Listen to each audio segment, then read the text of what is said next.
text for this evening will be 1 Timothy chapter 2.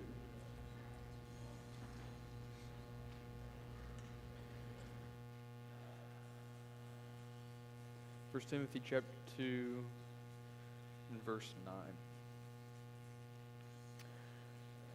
Likewise, the women are to dress in suitable apparel with modesty and self-control.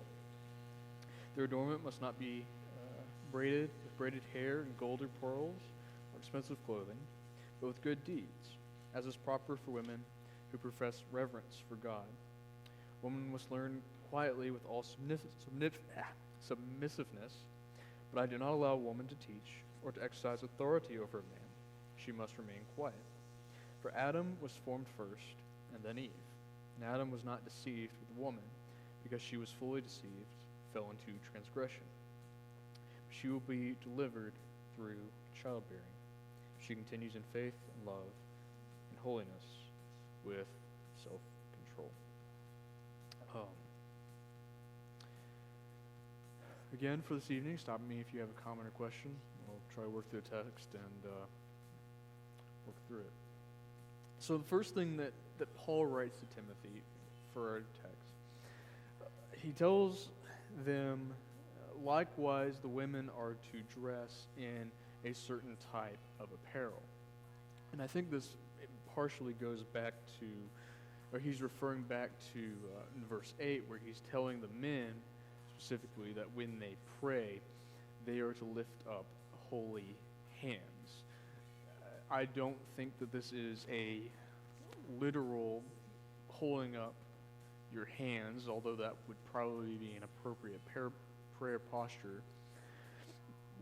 But here I believe this is referring to one's conduct or lifestyle. So he's telling men that when you get up to pray before the assembly, you make sure that your life is right. He says without anger and speeding, but I think the idea is that you lift up a blameless life before God, before you approach God with the church. And so he gives women a somewhat similar responsibility in that he tells them that they are to dress their apparel, and their conduct is what glorifies God. And he continues on with adornment. He mentions braided hair, gold, pearls, expensive clothing. I think this is a more general statement about excessiveness, in that one would not want to stand out too much, right? In the same way that if I were to get up on Sunday morning, or Brad were to get up Sunday morning wearing a three-piece tuxedo, I probably wouldn't be very appropriate, would it? I mean, it sure look great, but bit out of place, right? And so maybe excessive diamonds, jewelry, that sort of thing might have a similar connotation to it, right? This idea of excessiveness, trying to draw attention to oneself through their apparel. Fancy, extravagant hair, right? Same ideas.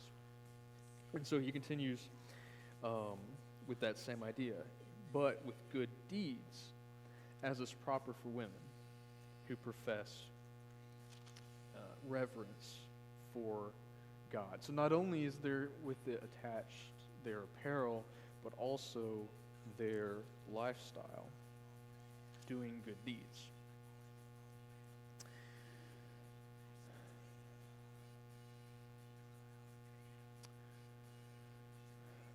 A woman must learn quietly with all submissiveness, but I do not allow a woman to teach or to exercise authority over man.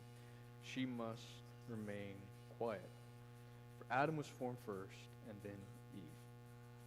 Adam was not deceived with the woman, because she was fully deceived, fell into transgression. So this is probably where there's a lot of controversy that is talked about within these next few passages. one that's probably expected, one that's probably not so expected.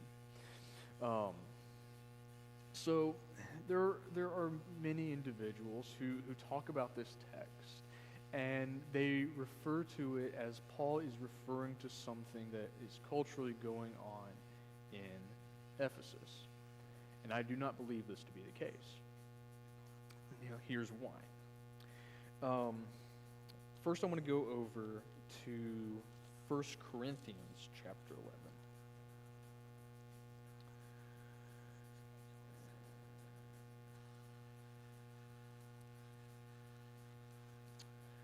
In 1 Corinthians chapter 11, we have some talk concerning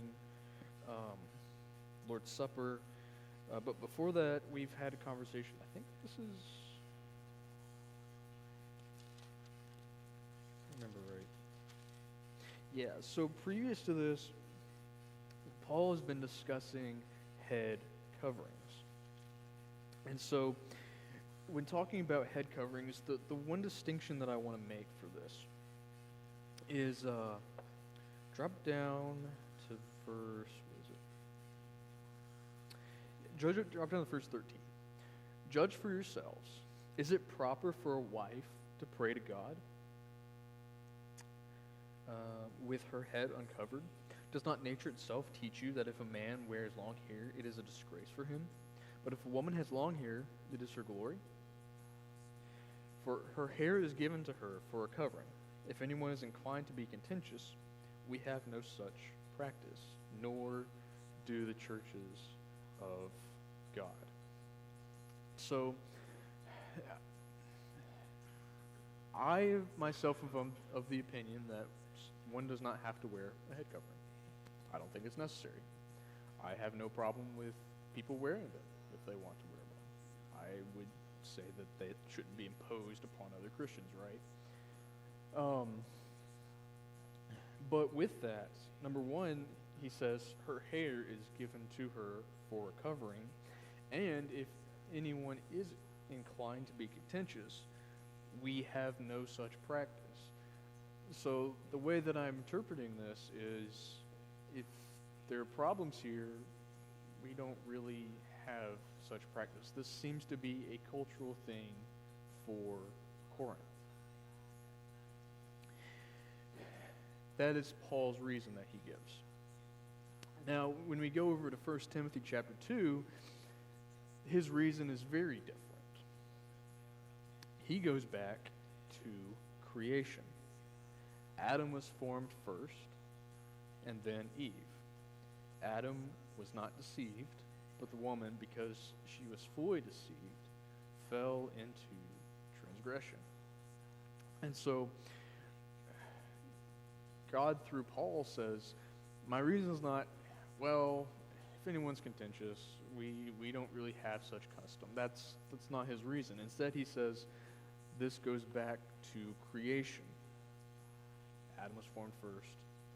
Eve was deceived. And so,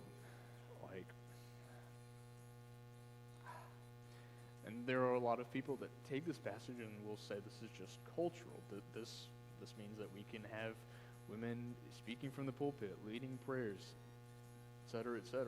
And I'm not of the opinion that men and women are somehow unequal in that regard. I think that men and women have been given different roles. That does not mean that one is less important than the other. That being said, he has a very strange comment following this. But, verse 15, she will be delivered through childbearing if she continues in faith and love and holiness with self-control. So the question becomes, what does it mean that she will be delivered through childbearing? What I am not saying, I will give you a list of interpretations that this passage could mean. And so I will give you my opinion, what I think it probably is, but you can make a decision for yourself.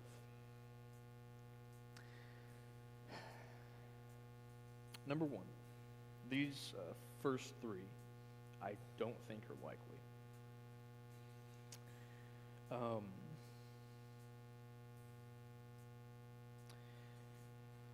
Number one, Christian women will be saved, but only if they bear children. That's an interpretation that one could draw from this text. I don't think this is likely because, well, number one, we are told very distinctly this is not the case, right? In Acts chapter 2, Peter tells the people at Pentecost they are to repent and be baptized for the remission of sins. That's the avenue in which salvation is brought about. Jesus will say similar things at the end of Matthew, right? He that believes and is baptized shall be saved. He that does not believe will be condemned. Pretty straightforward. I don't read anything about Jesus saying women will be saved if they bear children. I don't find that. So I don't think this interpretation is very likely.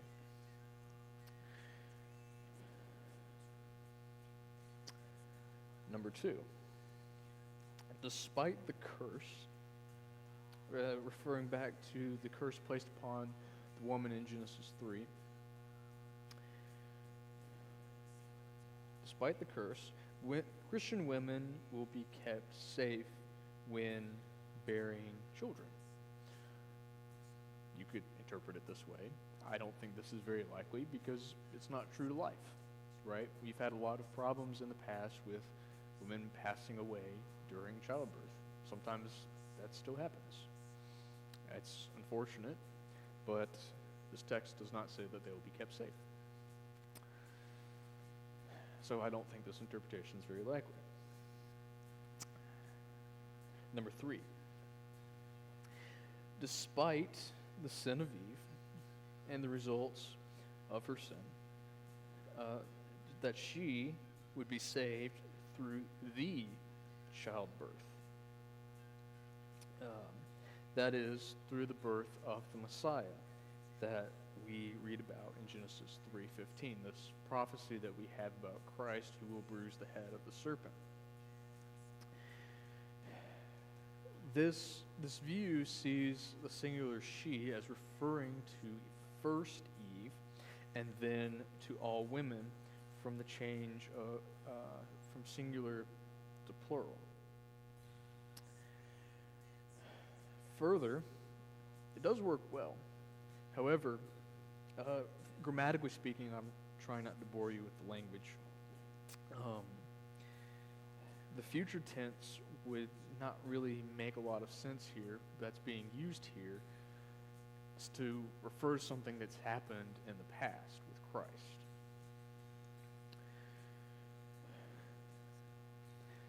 Number two, it's also strange that only women are being singled out here if we're referring to the Messiah. Because he says that she will be delivered through childbearing if she continues in faith. So this Messiah, this product of the childbirth, is only salvation for women? What about men? That's what Christ came to do. He was to seek and save everyone that was lost, right? Not just women. And furthermore,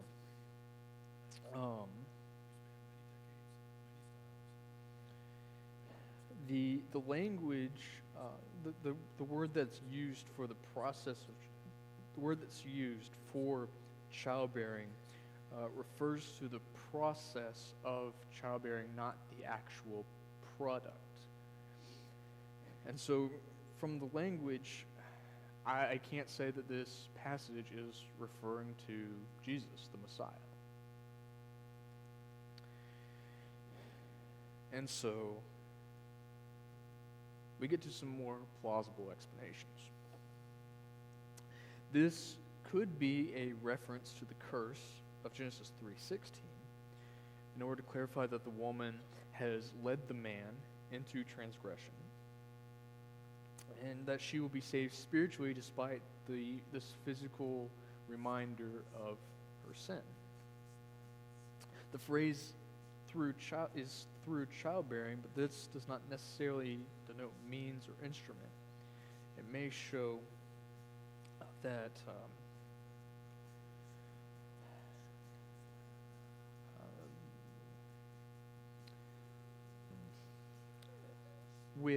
through accompanied by the fact that she's able to produce children. Number two, and this is what I think is a bit more likely, it is not through active teaching and ruling activities that Christian women will be saved, but through their faithfulness to their proper role exemplified in motherhood. And so the way that I think this passage is referring to, not in of itself childbearing, but the woman taking on the responsibility of being the mother of a household, taking care of the household. That may or may not include children. And finally, the verse may have a sort of proverbial expression that has now been lost, in which saved means delivered, and the deliverance from some of the devastating effects that came out of the curse that was placed upon Eve.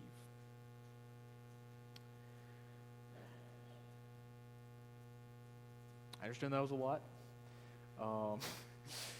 Thoughts, comments, questions, cries of disbelief?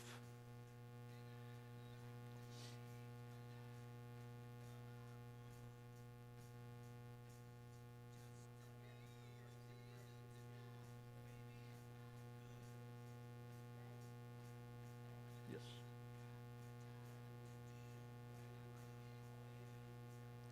I think so. Yeah, and so part of it, yes. And that was part of the transition from the singular to the plural.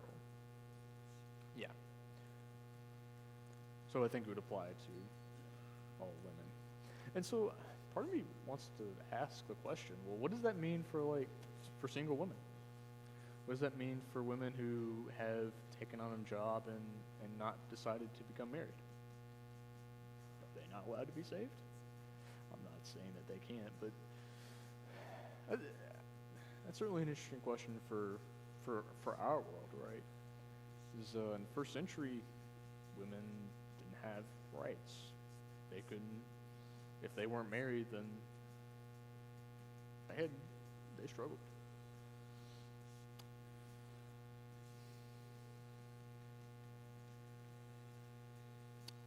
Just a thought.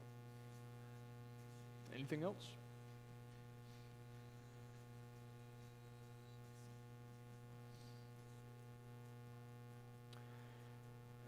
And so he continues on with if they continue in faith, love, and holiness with self-control. One thing I forgot to mention, just more boring language stuff. Excuse me. The terms that are used in verse 14 for deceived. My translation communicates for Eve she was fully deceived, and these two words are both the same. However, when it refers to Eve, there's a bit more emphasis on that deception, on the word itself, and so the translators have translated a bit differently to emphasize that these words are not quite the same but mean the same. Faith, love, and holiness with self-control. I find it curious that Paul only uses that phrase to refer to women. He doesn't White use it to refer to men, but it's certainly what's the word? These are certainly not principles, for lack of a better term. These things that are found in other places in Scripture that would be good for a Christian to exemplify, not necessarily just women here, but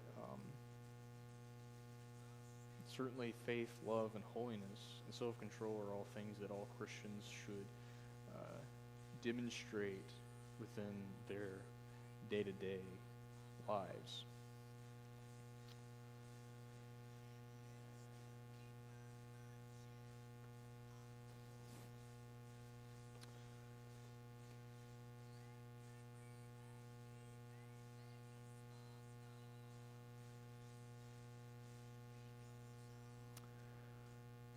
Well, if nothing else, that's all I really had for that, so we will move on to chapter 3.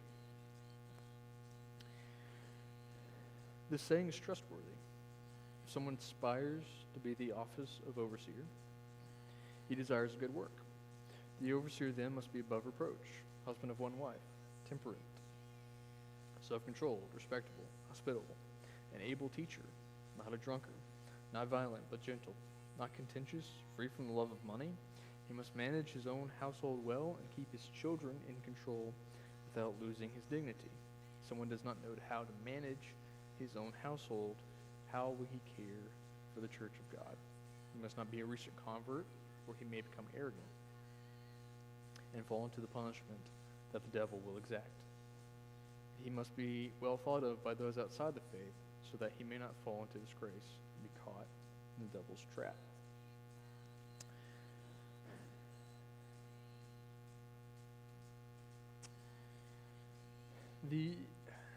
I've always been fascinated by this list that Paul gives for elders, overseers, shepherds, pastors. I always hate that word pastor, because every time someone asked me when I was in college, well, what did you go to college for? Well, I went to Bible college to be a preacher, and they always bring up pastor, and I always feel weird. I'm not married, I'm not a pastor. It always felt really awkward for me. But the list that he gives makes me have a lot of questions to some degree. The first thing that he mentions, besides being above reproach, we're going to skip that, the husband of one wife. Now, what does that mean? Well, obviously it means that he must be married to one woman. This excludes polygamy. No polygamy, can have more than one wife. That's condemned elsewhere, but that's beside the point. The question becomes, can an elder have been divorced? Can an elder... I don't think that if they were to be remarried in cases of death, wouldn't mean that he's not married to more than one wife. But it depends on how you think about divorce, right? In my mind, I'm thinking that God intended for one man and one woman to be married for life. Let no man separate that. And from the beginning, it's not so. Or from the beginning, this was God's intention. And so, does divorce mean that he's married to that person still, even though physically they're not married? Does God still consider them married? Or does that mean that he must go back to that one wife? And part of that is considering Paul's discussion in 1 Corinthians 7 that's worth reading about. I don't have the answer for that. If anyone would like to comment, that'd be great. But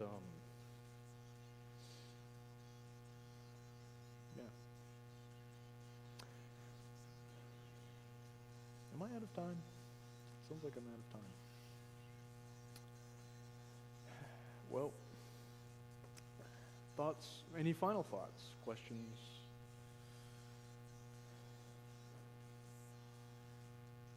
Well, if not, thank you for your kind attention this evening.